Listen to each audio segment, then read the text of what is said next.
Today we've got black dragons, elemental warlords, and potentially huge lore about the world. It's cool stuff, and it should be, because we're talking about the Dragon Isles underground. Okay, patch 10.1. I know it's a bit silly to talk about it now, but, well, there's some decently compelling evidence. A development map labeled Dragon Isles Underground. Warning, must be kept development flagged until 10.1. That appeared, was data mined. So, yeah, what is that? Is that a hint? Is it a red herring? Probably not. They tend not to do that. At the very least, I can tell you that it makes sense for the story to go there. So, now they're all on the same page, let's go and see what this could mean for Dragonflight. What connects the dragon aspects and our new Primalist enemies? How do stone Furbolgs and lightning Tauren fit together? Dragonflight is throwing quite a lot. We've got many smaller character-driven stories developing, but they all revolve around one thing. And of course, that thing is Azeroth. So, Azeroth's Underground. It's been kind of circulating as a patch or an expansion idea for years, really. We've, of course, been to Deepholm, but, well, the promise of a larger underground is maybe a bit different, a bit more grand. Lots of big stories lead back there, though, from the earliest dwarven excavations and titan facilities to the fact that, of course, the world soul sits at the heart of it all, and that lore has only been accelerating. Battle for Azeroth gave Azeroth a voice, Shadowlands showed us a little bit more of the weird cosmos and how it was out to get her, but for all that setup, we've seen nothing in Dragonflight.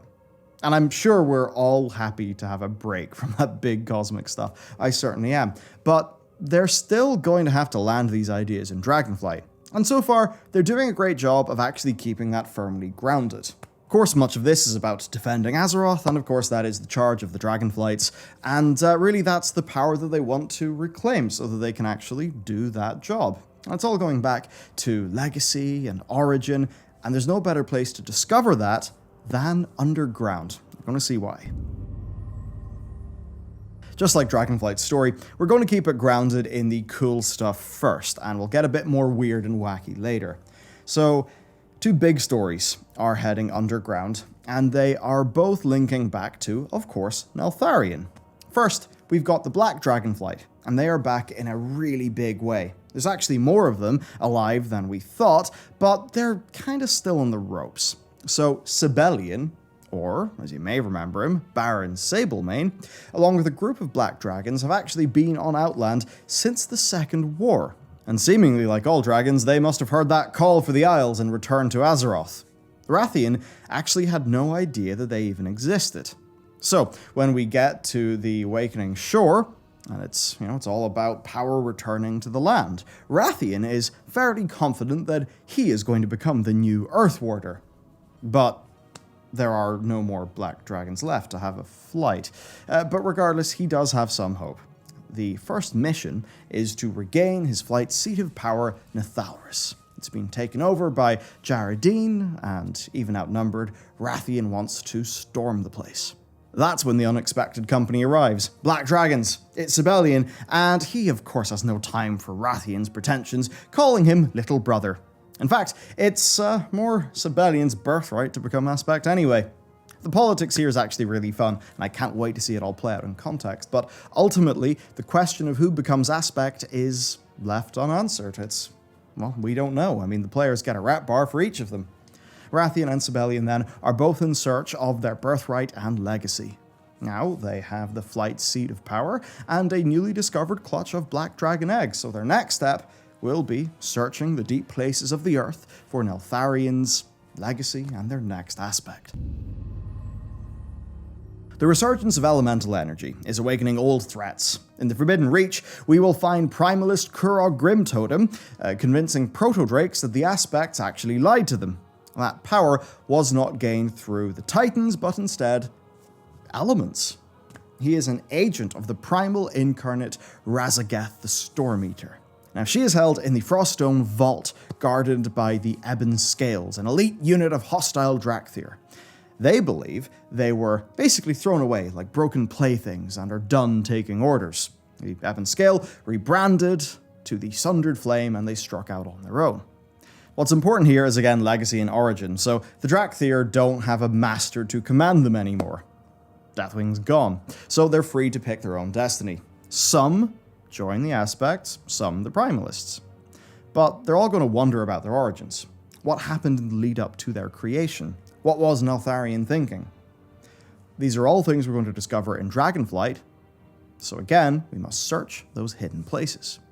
Now, another thing to look out for underground is another primal incarnate, because we've seen art for a number of them, but only one, Razaketh, features at launch. As you'll soon discover, we have a lot more to learn about this Primalist faction. It could actually mean quite a lot, even for Azeroth.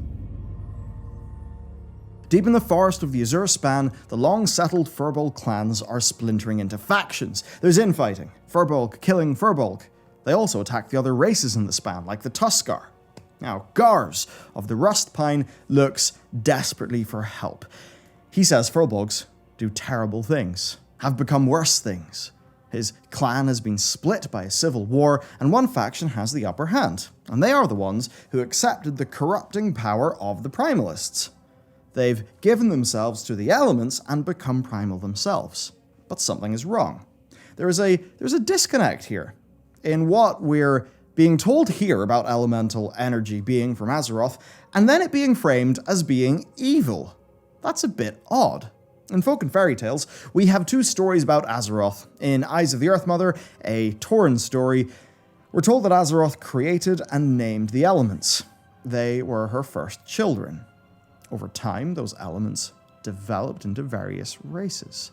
Chronicle actually tells us that the elements are the origin of the Proto-Drakes and, of course, so the dragons. We haven't seen any yet, but Patrick Dawson directly referenced primordial trolls at a point. So are they the next step up from these elemental creatures? How does it work? Because at this point, we're at a weird place. If you're not a flesh-changed, curse of flesh, titan creation, like the humans and the dwarves, a creature of Fel, a void, or the Emerald Dream, then I guess you're descended from elementals somehow? We've still got to work out how the dragons are actually descended from the elementals, because, you read that in Chronicle and kind of scratch your head, because you look at a dragon and, it's a fleshy dragon. How does it come from elements? I don't know, doesn't really make sense. We're probably going to learn that. Anyway, if the energy of the Isles, that's, powering the likes of Tearshold, the Aspects, and all of these elemental origin stories, if that's all from Azeroth, then why is a whole bunch of this elemental stuff being framed as evil? This whole dysfunction is then reflected in one of the greatest mysteries. What corrupted Galakrond? Why did he do all that stuff? He had a total weird lack of control. He warped everything around him, just like the Primalists. It was weird. It's decay. The big question is why? And it's a question we'll have to answer if Galakrond is going to be a big bad in this expansion, and at the very least we know that the Primalists revere him. The big hole in the middle of all of this, of course, is Azeroth. And if we go underground, as that little bit of map text may be suggested, then that gives us a chance of getting a little bit closer than ever to our world soul. Okay, we've kept this as close to the story of Dragonflight as we've seen from Alpha as possible, but there are a few things underground that, would be a great opportunity to engage with. Namely, the Tauren. We've seen two new models. We've got a Fire and Lightning Tauren, and then we've got this guy, Kurog Grimtotem, who we discussed earlier. So they look like these Tauren almost powered up by elemental energy. And of course with the Tauren, they've got a long history of just having missing bits of lore. We were supposed to find out some stuff in Shadowlands, but that didn't happen. So who knows, with Kurog being here, maybe some of that could happen in Dragonflight. So, the Tauren connect themselves back to Azeroth through the Shu'halo, right? This is like, in the Eyes of the Earth Mother story. They believe that they are her first children. Similar to the origin of the dragons, this lore maybe tells us that the Shu'halo were these like elemental Tauren, right? Who eventually became the races that we know. And I suppose when you think about Tauren-like things, if you go for fire and frost, you've got the Yangol, and then, the frosty ones from Northrend. I forget their name. So that's some of the, origin of the Tauren that Blizzard have been promising to tell us for so long and never really have. So if we don't get these elemental Shuhalo or some origin of the Tauren in Dragonflight, I mean, then when will we? And why do they place Kurog Grimtotem there? Surely they have Tauren things to do. The dragon aspects are here to reclaim their charge as protectors of the planet.